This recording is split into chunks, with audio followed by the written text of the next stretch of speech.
thing you've been putting off? Maybe you say, someday I'll do that, or when I have more time. Whether the item is a big bucket list item or something smaller like going on a hike, now is the time to start your Say Yes list. And we have the perfect process to help you turn these items into reality. Join thousands of others with our free Say Yes list template at thesayyesexperience.com/list. It'll help you stop living in that someday and start making those list items come true today. So download it now at thesayyesexperience.com/list. Welcome to the Say Yes Experience podcast, where we inspire you to get out of your comfort zone and into possibilities. Our mission at the Say Yes Experience is to empower 10 million people to say yes. If you're new here, welcome. We're thrilled you're here. I'm Jessica Rector. I co-founded the Say Yes Experience with my then 9-year-old son Blaze, based off his idea to let's just say yes to things. I'm one of the top experts on burnout, and companies and conferences hire me to present on mental health, wellness, and burnout prevention. As a #1 best-selling author of 11 books, keynote speaker, and a burnout specialist, I've seen so much with our clients. The Say Yes Experience was started to help you really start living, to do the things that light you up, have more fun, and turn your dreams, or what we call Say Yes list items, into reality. So thank you for investing in yourself and being here. Now let's make it happen. You set limits for yourself, whether it's at work, in your personal life, or where you'll go. What if you decided to become limitless, to stretch yourself beyond what you imagine? Our guest shares how one yes into the unknown turned into monthly challenges to go beyond what she thought probable, and how she created new worlds of possibilities. And please help me welcome my guest today, Heather Sweeney. Heather, thank you so much for being here. We are excited to talk to you. You climbed Mount Kilimanjaro without really knowing any of the steps involved to actually get there. I mean, that's a big say yes if I've ever heard one. So tell us a little bit about how that came about and why you decided to say yes to that. Sure. I did do that. It was a huge say yes. And I did not know much. In 2019, my son brought a book home from the library, and it was about the 7 summits. And one of those is Kilimanjaro. And so we were flipping through the pages, and we got to that page. And I thought, something's lighting up in me, some sort of intuition or curiosity. What is that? And I put the kids to bed, and I could have easily pushed it to the side and just left it there. Right. But I decided, let me go to my computer and do some digging. So surprisingly, I realized in sitting at my computer that several months before, I had visited a page through the Leukemia and Lymphoma Society through their Climb to Cure program. And one of many adventures they offered was Kilimanjaro. Wow. And yeah, so I was like, oh, I guess maybe I have seen something about this before. It was buried deep down. Yeah. And I just sat back in my chair and closed my eyes. And I remember so clearly, even still, I could just see myself on the summit of that mountain. Wow.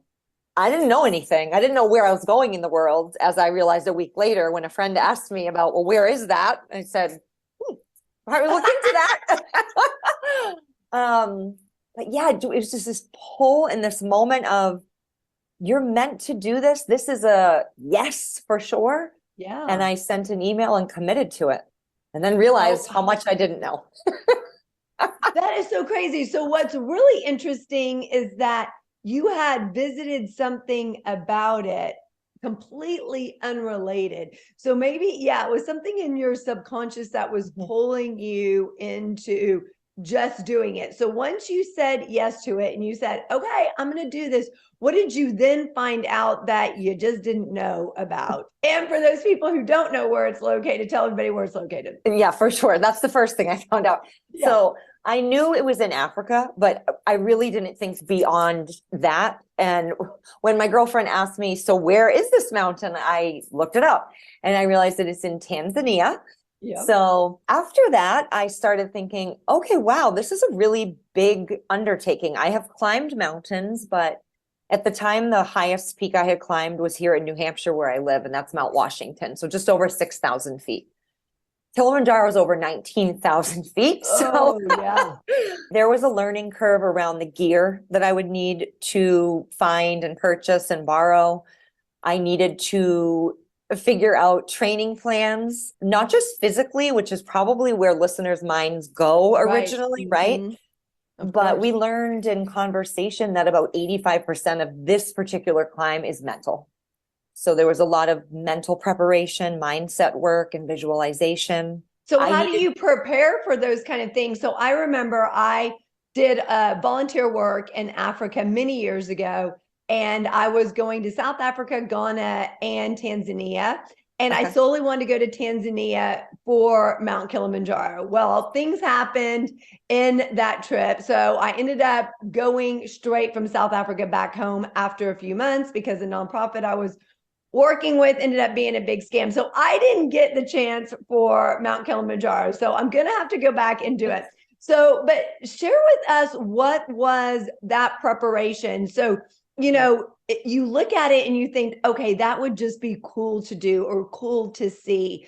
Now, for somebody who's never climbed a mountain, right? You said that you've climbed some out where you live. So if you've never climbed a mountain, what would that first initial prep work be? And it might be physical, and then kind of walk us through what that mental prep work looked like, because I think when people see a mountain, they immediately think physical. Oh, I don't know if I physically can climb that, and don't ever consider the mental aspect. So why is the mental aspect so important, and what does that look like as well?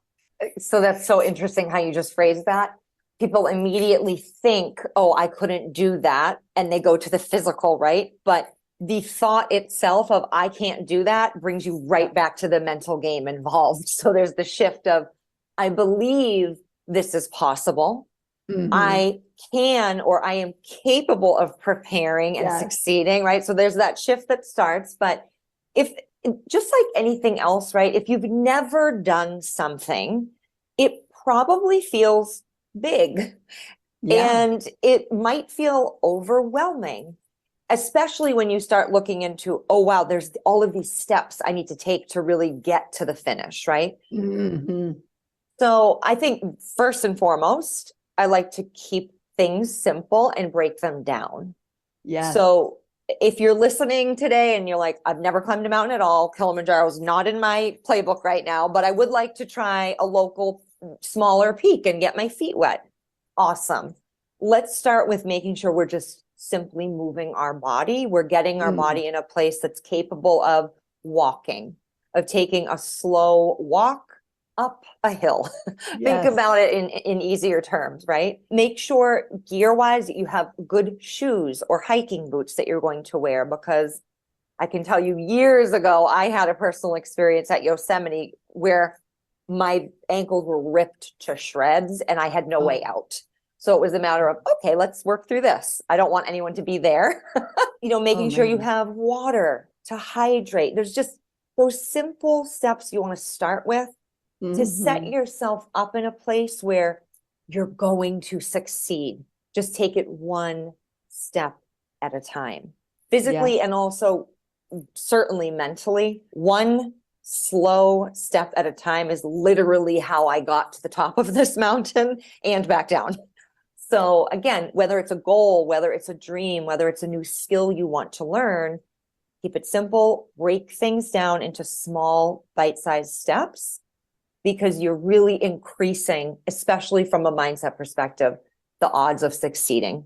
The mind likes easy, simple steps. Yes. And the more we also say, oh, that's so hard, the more we convince ourselves that it's actually hard. And so one of the things I tell my son is, stop saying things are hard. It's not hard. This is easy. I got this. I can do this, right? Because if you keep saying this is so hard, this is so challenging, this is so hard, then you convince yourself it's hard. And the whole time through the process, you're also just going to make it that much harder. Correct. Our mind is where it all begins. And so hence why climbing a mountain the size of Kilimanjaro is really 85% mental. You need to make sure you can stay in a place that is saying things like, I am moving forward with ease. I am strong. I am capable. So but that applies to anything in life, right? Absolutely. Anytime that you think something's challenging. And so what are some other things that you were saying maybe to yourself before you climb Mount Kilimanjaro to help you prepare mentally, and then also during the process? Because people out there may be saying, Jessica, Heather, never climbing Mount Kilimanjaro, but these same principles still apply, whether at work, in relationships, in our personal life, when we're tackling a project or a task. Absolutely. So what are some of those things for you?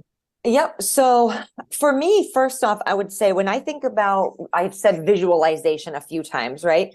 So for me, that looks like, and maybe for listeners could look like, not visualizing, like in my case of climbing this mountain, I was never closing my eyes and visualizing the 5 climate zones and the types of trees and the rocks I would see, because I had no point of reference. I had never done this. Just like if we've never launched this new project, we've never learned that new skill or tackled that new task, we can't get into the tangible details of it, right?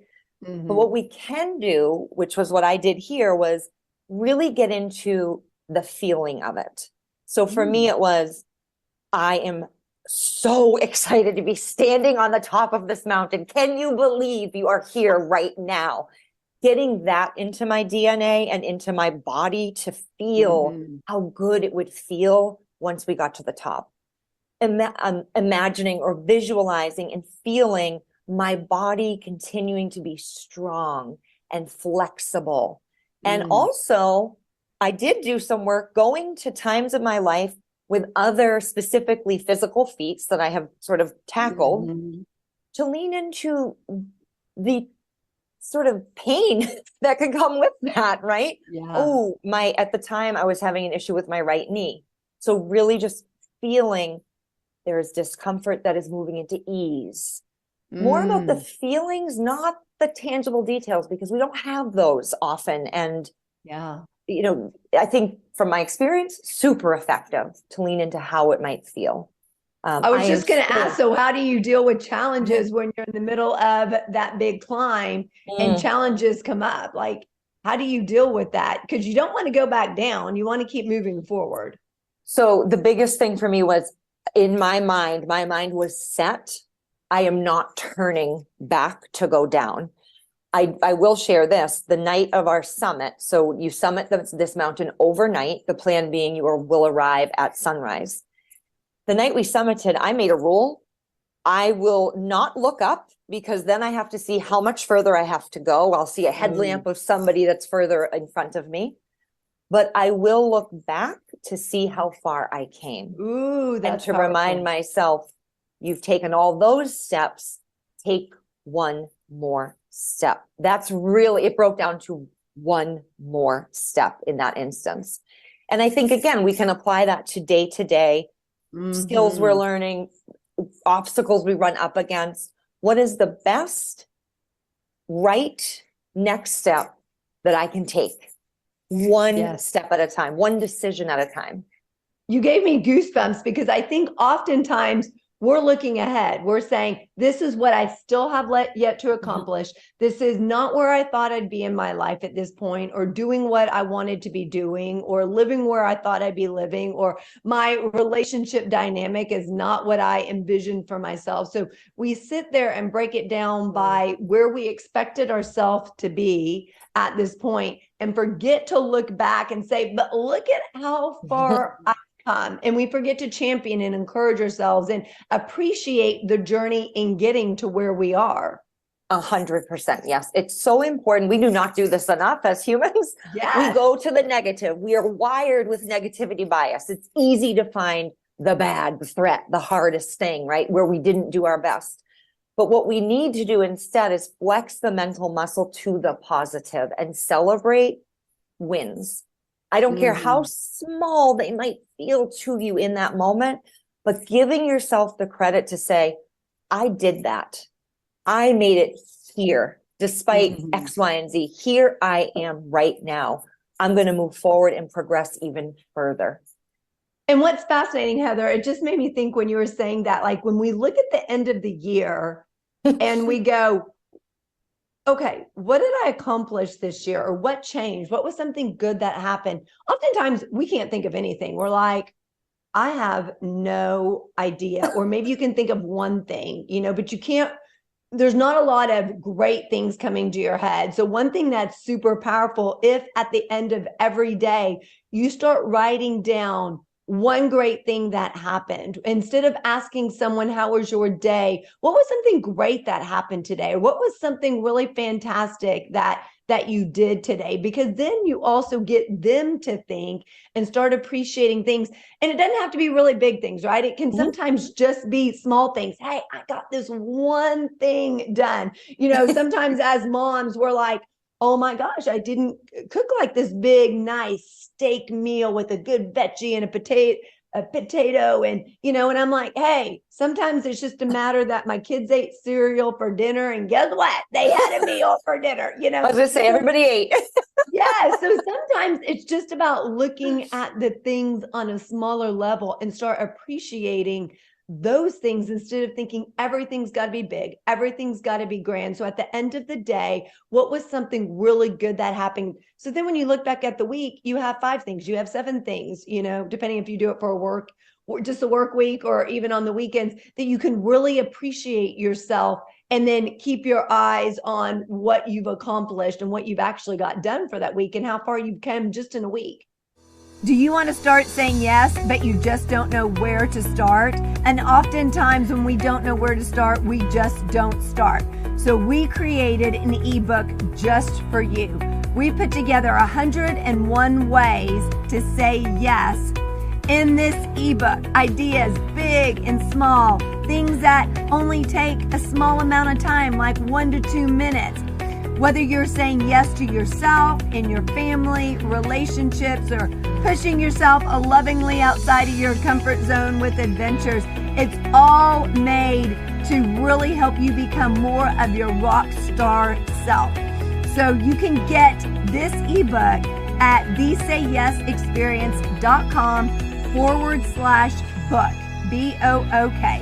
So if you want to start saying yes, or maybe you need some ideas on how to say yes because you get so caught up in being busy and doing tasks and projects, or doing laundry and cooking, that the time flies by and you want to spend time with your family, but you just don't know how to say yes. Those ideas just don't come to you. We put it together to make it super, super easy for you. So go to thesayyesexperience.com/book to get your copy today and start saying yes now. Are you feeling overwhelmed, stressed, or burned out? We get it. You're not alone. In fact, according to our research, 79% of the workforce is in burnout, and almost half are in extreme burnout. In fact, it's the number one reason why people are leaving organizations. They're burned out.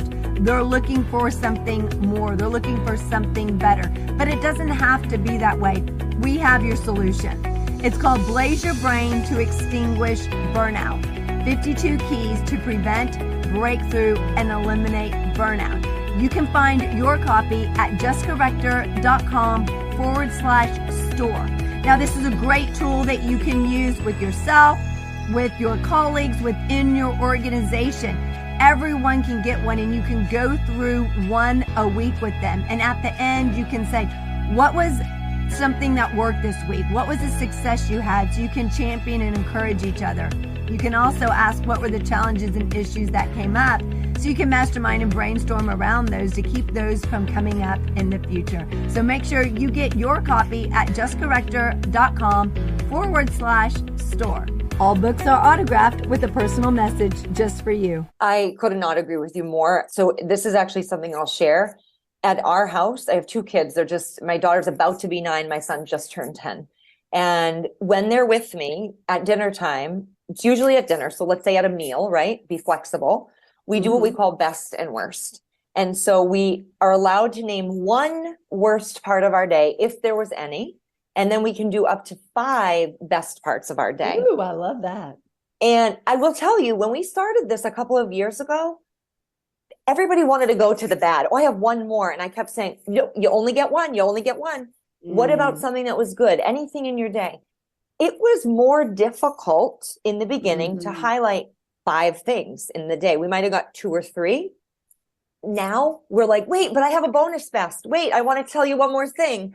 So I love it's it. really a skill. It's a muscle you've got to Mhm. flex. Yep, And to your point, absolutely. writing that stuff down, because at the end of the year, we go back and we think, oh, that thing I mess up on, or oh, what did I do? When we've Yes. done so much, right? Do yourself a So favor and write it somewhere. write it down. I write it in my calendar at the end of the workday. I write down, here are the things that went really well. Here's what I accomplished. Here I got done. So what you've also done is you've also said, okay, so I'm going to say yes to one thing a month that's going to challenge me physically, mentally, spiritually. How did that come about? Because that's a great way for us to go and really get outside of our comfort zones. Sure, yeah. So, okay. So there's a lot of backstory, but I read a book called Limitless, and I believe it's Stephen Kotler is the author. If I'm wrong, I apologize. But I read this book, and already in my mind, it's right on my website. I say the only limits that exist are the limits we create in our mind. It's time to break them, right?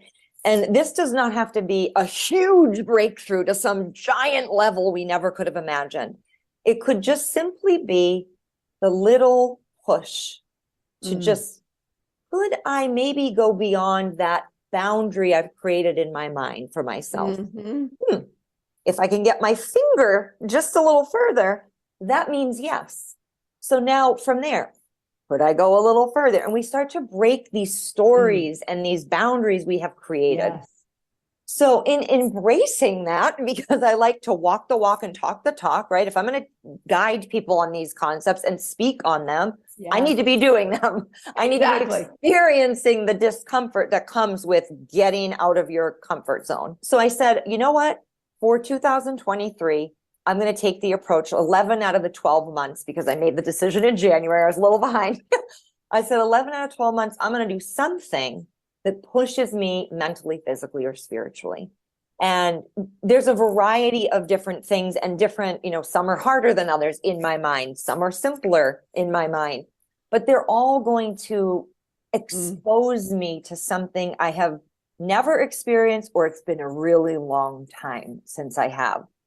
The example there, when I say a really long time, is skydiving.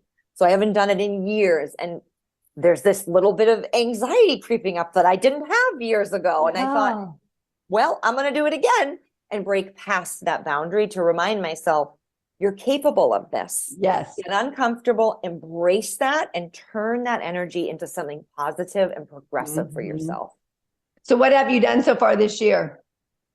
So far this year in February, me, my boyfriend, and my son, who's just 10, we did a polar plunge. So we're in New Hampshire. It was like 17 degrees Fahrenheit or something. There was ice on the lake. And we went and we jumped in, and all of our shoes flipped off and floated around, and we gathered them and we got out. There was some ice on my hair and on my sports bra. Oh my gosh. It was a moment of really right before we stepped in. Oh my gosh, what am I doing? Am I doing it? And then it's like, you got to go, stop the thoughts and just move and take action. So that was one thing. I went through a Reiki certification program. So more of a spiritual, personal and professional, kind of hits everything. In March, I'm actually leaving next week for a 9-day mindful outdoor guide course. So I just purchased a straight edge knife with a fire starting flint on it. I've not done this, but these will be all new experiences that I'm just really excited to embrace. So what have you found when you're embracing them? What have you found how you feel before, during, and then after? I mean, the polar plunge, I don't know how you felt during, because it was probably so fast. I don't even know if when you're doing it that fast, if by the time it kind of sinks in, maybe you're already out and you're like, and then like the cold, then like, you realize how cold it was. So when you're doing this, how are you feeling before, during, and then after? So I think before, and I'll use the experiences I've had this year, and then I'm just going to think back to kind of other things. But typically before I start with excitement, I'm like, oh, I'm going to do this thing. It's going to be great, right? Like we all do. Yeah. And then I have these moments of like, oh, what's that? I think there's some anxiety starting. oh, I'm feeling a little bit nauseous. Yep, that's the fear. And all of these other emotions start to come up that's natural. That's going to happen, right? This is not a, well, let's do something new and it's just so easy. Nothing will come up for you. So fear, anxiety, maybe not worry, but let's use that word, right? Because there's that unknown factor. Yeah. What am I about to do here? How is this going to turn out? And as I'm moving into the experience, I typically will find a way to ground that energy and begin to shift it into that fire inside myself, the initial reasoning for doing this thing. In the moment, I tend to be I'm there, I'm in it, I'm doing it, right? It's like anything, you're so close to it, you're not processing or reflecting on anything, right? It's like, I'm just moving through this and experiencing, and here's what I'm sort of noticing, but I'll come back to that when I'm done. Yes. And after, quite honestly, every time, there's always a great story that comes from it. There's always a sense of, wow, I just did that. Despite whatever obstacles might have come up along the way, I did that. And most importantly for me, I realized, wow, I learned a lot about something new to myself and also myself. So I guess, there's this progression of emotion and feeling. Yeah. It's a process, but what's always fascinating to me, especially if I'm doing something that scares me, that I feel that fear come up, I also recognize in myself, the longer I sit in that, the less likely I am to do it. So for me, I call it think less and I'll achieve more. I have to stop thinking of it and I just have to act. I just have to do it, because if I sit in it, I will continue that story of, okay, I'm scared. It's this high. I don't know what's going to happen. Am I safe? Am I, like, all these thoughts? And then those thoughts keep repeating themselves. And then if you don't do it, that becomes the story. You start telling yourself, oh no, that's too scary. Oh, that's not safe. That's, the unknown is too big for me. That becomes the story. So I always say, you don't want that to be your story, Jessica. So stop thinking. And then I literally have to tell myself, stop thinking, just do it. Jessica, go, go, go, go. And then you have to just do it, because you just think so much about it. You'll talk yourself out of it. That's the power of our mind, isn't it? It's so fun how it works. Think, and all of a sudden you're paralyzed. Do, and you're now moving in some direction. You'll navigate if you need to, but at least you are moving and taking action. So I couldn't agree with you more on that. I'd say rip off the Band-Aid, like do something to move yourself forward, despite those thoughts that are beginning to ruminate. Shut them down. Soon you shut them down, the more successful you will be. And every aspect of your life, every relationship you have, things that you're trying to tackle when change or challenges come up, in every way. So what's up next for you on the list of what you're going to do once a month? What's coming up? You've shared with us what you were doing. Apparently you're going to do skydiving at some point. What else? Do you have any ideas of what else you're going to be doing? So this fall, I'm going to a weekend retreat that deals with spiritual connection, is really the best way to describe that. But it's a little out of my comfort zone. So I'm excited right now. I'm probably going to go into the phase of, oh, what are you doing here? I'm leaving in 9 days for that outdoor certification.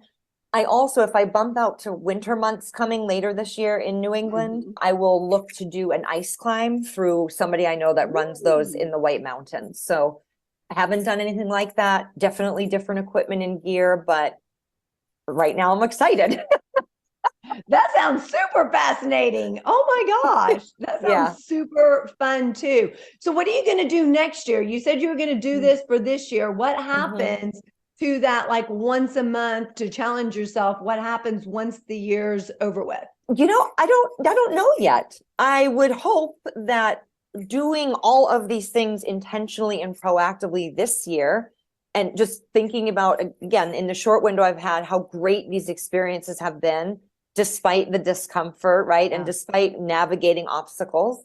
I would like to think that I am building a muscle here to continue down this path into next year and for many years to come, of being willing to take a step forward through fear into courage, and continue to redefine what I think my limits are and see where that leads me. What do you find the most powerful thing is, kind of going back to your Mount Kilimanjaro and how you said yes without knowing the steps? what do you think the most powerful thing is in saying yes without knowing the steps? Or how can people, because oftentimes, before we say yes, we want to have everything laid out. We want to know this step and then this step and then this step, and not really trusting the process, what I call the process of it, but saying yes and then knowing that everything's going to work itself out. What was that process like for you? And why do you think it's important for people to say yes without knowing all of those steps? I think when you say yes in these different scenarios we're talking through in life, you're saying yes to investing in yourself. You're saying, yes, I know I'm going to move forward and do this thing. Yes. And to your point, trusting the process, I like to remind myself, here we are making plans and the universe is laughing at us because it's going to hand us something else. Right. So I just remind myself of that, because I too can get into a place of, well, what would we do to get there? What would that roadmap look like? What are all the things I would need? Right. But I want to say yes to me and possibility and learning and a great story, if nothing else. Right. And give myself a chance to find out for real and not just imagine, but do something and experience it and find out, I moved right through that. Yeah. It might not have felt easy at times, but I continued to push forward and persist and get there. So I think you're saying yes to believing in yourself. And why wouldn't we want to do that? That's powerful. And then once you do that the first time, once you do it the second time, once you keep doing it, it also becomes easier for you to continue doing it, but it also builds your confidence and various other aspects of your life. You say, okay, well, I was able to climb Mount Kilimanjaro. Now doing this ice climbing might be a little bit easier, although it's different. It might be a little bit easier in the mental aspect. I'll have to learn all these other things. So it builds our confidence in other areas of our lives to keep going and to keep being the best version of us. That's right. It's a muscle, right? You just keep flexing it. And the more we flex it, the more the confidence rises, the more the belief comes up, the more we say, I've done something in this vein before. I'm going to do it again. I am doing it right now. And there's just so much power in that. I love that. Thank you so much for joining us, Heather. We're excited to see where you go next and what you continue to do. And I think it's a great thing for us all to really incorporate in our own lives, that once a month, we're going to do something that stretches us physically, mentally, spiritually, to get outside of our comfort zone and into possibilities. And we don't have to know every step of the way. We say yes anyways. And something amazing waits for us on the other side. We'll see you next time. Have an awesome day. Are you ready to move to your next level of rockstar greatness? CFO, Chief Fun Officer, #1 best-selling author, and keynote speaker Blaze Rector is ready to help you do that.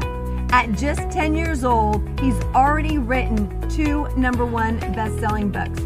Through the power of storytelling, he uses lessons learned and shares strategies, tips, tactics, and tools to inspire, empower, and motivate you to live a more amazing life. So if you're ready to do that in your own life, grab a copy of his #1 best-selling books at jessicarector.com/store.